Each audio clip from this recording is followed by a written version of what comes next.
left side, Brown. The putback. Great positioning on the putback. Well, I'm impressed with the determination he showed right there, getting himself in a good position under the glass.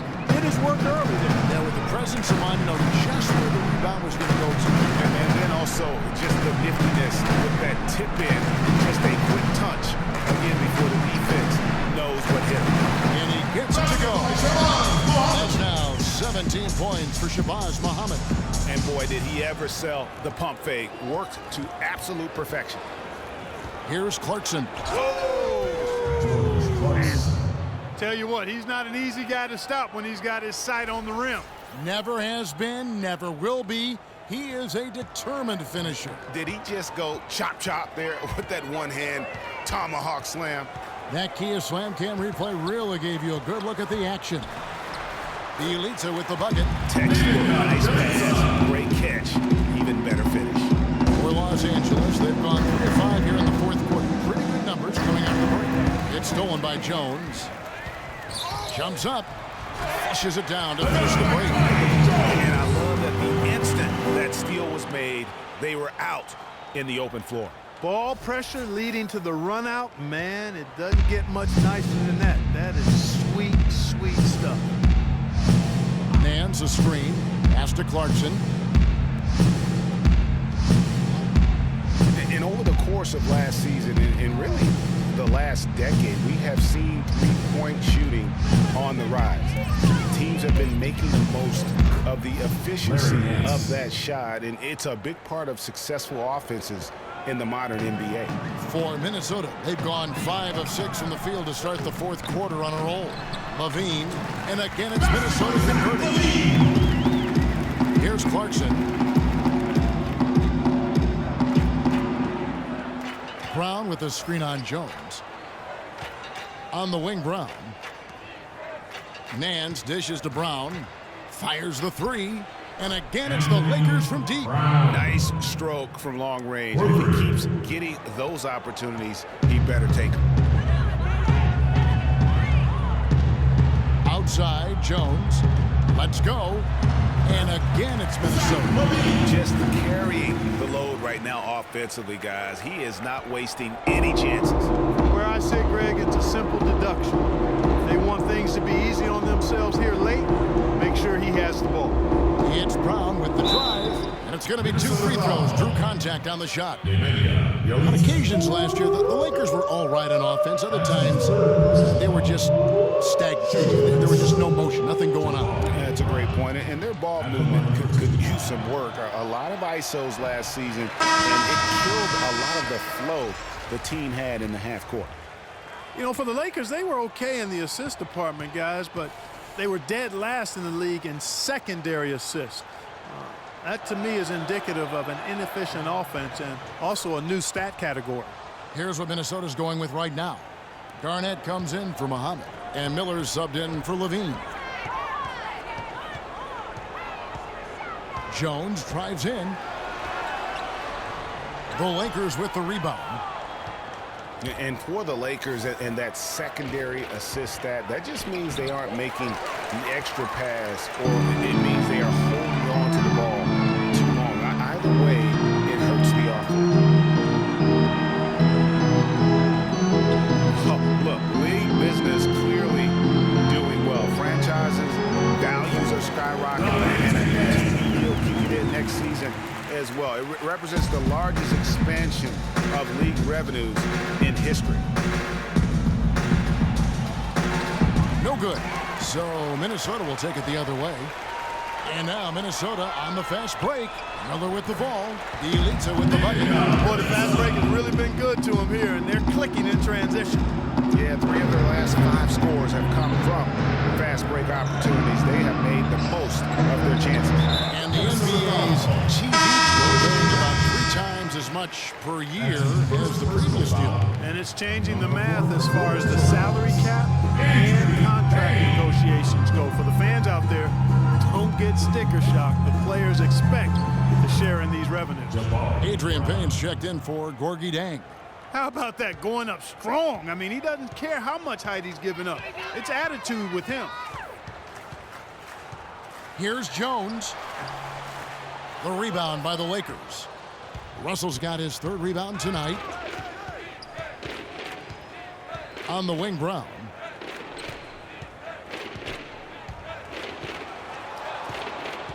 Garnett comes over to help. Lets it go from deep. And there's Brown. That's good on the assist by Nance. Brown's got 6 here in this quarter. You know, looking around, he knew one of his teammates was going to be open when they hit him with that double team, and he took advantage. Jones kicks to Garnett from about 19 feet. No luck. Los Angeles is on 3 of 4 from downtown here in the fourth. Brown outside.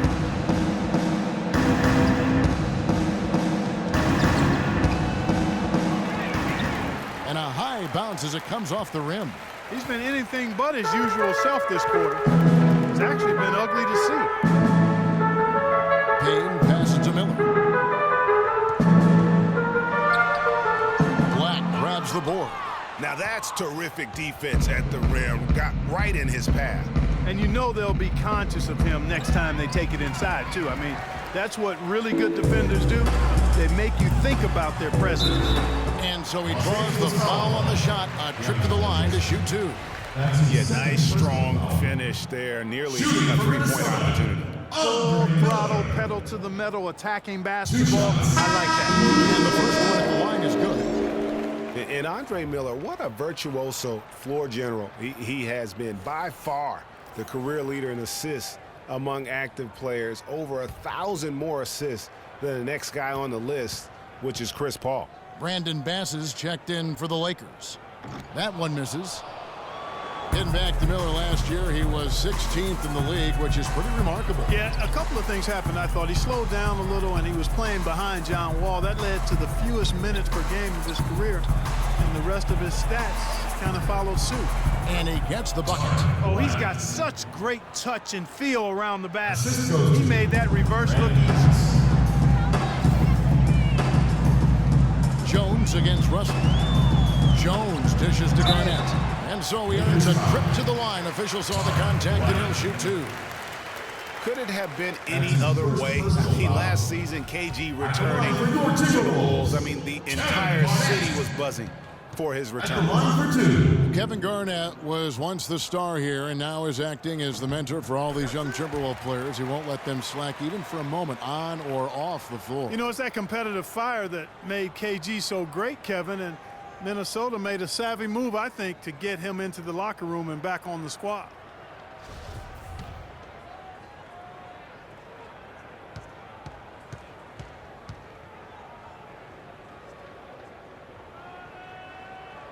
And both free throws good from Garnett.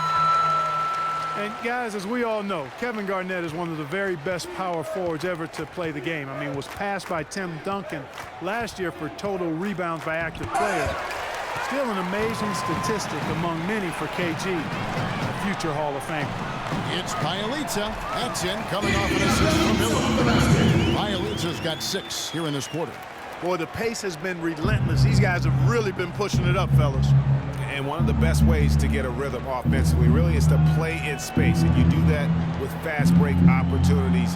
Transition buckets are always a boon offensively. Russell kicks to Bass with the fadeaway. Minnesota with the rebound. Bjelica's got 3 rebounds so far in the game. And for KG, the last 3 seasons have obviously been very, very tough. His injuries and declining athleticism have led to down numbers really across the board.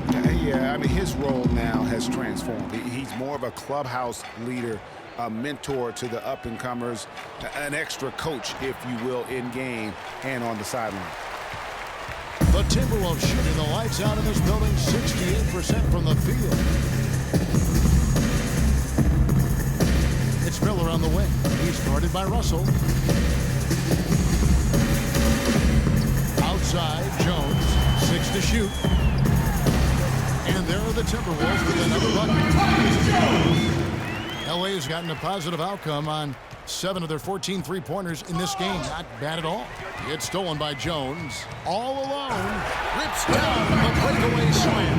And that's the classic 1-2 punch right there. I mean, nice steal, and then how about the elevation, Kevin, on the finish? And, Greg, nothing spurs some quick offense like a great play defensively. That indicates the importance of great on-the-ball defense, as was displayed right there. You know, there are a lot of bigger power forwards than him in the NBA, but very few that rise up like he can. Remember, for a long time, flopping was like the #1 concern in the NBA. I mean, it still happens a lot, but the rules have improved it quite a bit. We have seen less and less flopping the last few years. Russell with it. Jones covering. It's good. That basket, he's now 5 for 9. A tough first half, but it's been a different story here since the break. To the inside. Miller, a beautiful reverse. Some doubted how the flopping fines would have worked. Overall, there have been less egregious flops for the better in the NBA. Yeah, and there will always be room for embellishment, but I like the fines because it really does minimize the number of extravagant flops. Guys have adjusted, and they're not laying down as much as they used to. That's exactly how you have to defend him. He's a guy that the D needs to be aware of at all times. A steal. 2 minutes remaining in the quarter. It's Brown with the drive. And there's the whistle. Fouled hard on the shot. He'll go to the line. It's now been a decade since the Minnesota Timberwolves played postseason basketball. Last trip to the postseason for the Wolves back in 2004. Wow, that was a long time ago. And if you're wondering, that is the longest playoff drought in the league currently. Wolves want nothing more than to get back to playing playoff basketball, and featuring the #1 pick in last year's draft will help. Good way to start, you're right. Looking at who's out there now for the Timberwolves. Jang, he's checked in for Adrian Payne, and it's Muhammad in for Miller. And the Lakers also making a switch. Clarkson's checked in.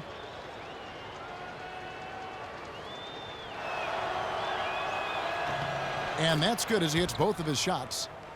And, you know, even though the Wolves have been out of the playoffs so long, you get the sense it won't be too much longer. They've got a really nice core to build around, and I think could be special, especially Andrew Wiggins. Brown outside. So the whistle blows on the shot, and 2 free throws for the contact right there. And as you mentioned, the Wolves could be back in the playoffs in due time. They are headed in the right direction. Some mistakes have been made along the way, but they have to like their future now. So far in the game for Brown, he's got 11 points, and he's picked up 6 points from behind the arc. I love the rhythm his outside stroke has produced today. Zach LaVine's checked in for the Timberwolves.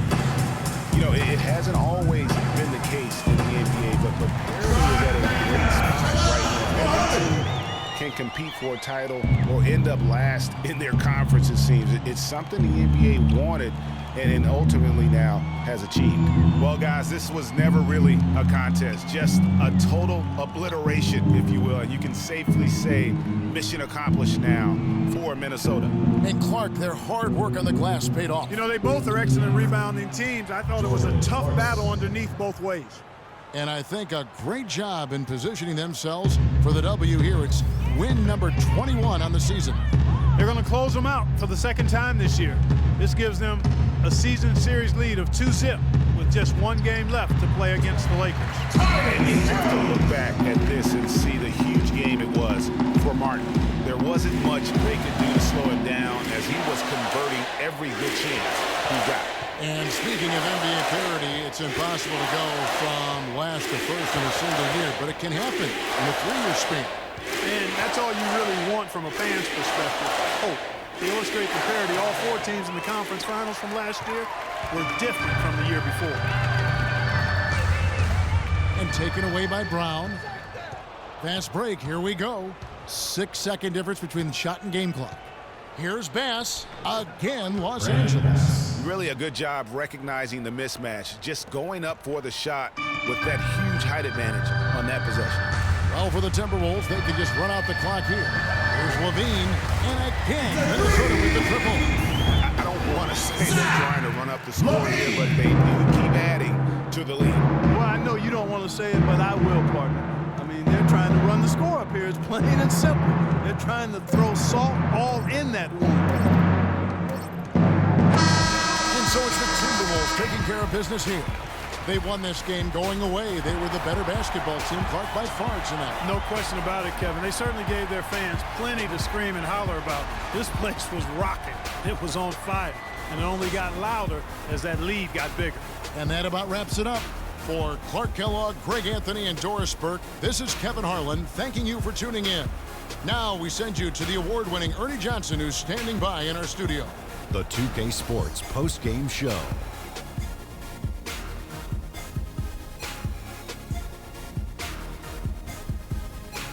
Thanks, Kevin, and let's take a look now as we give the nod to our Jordan Player of the Game.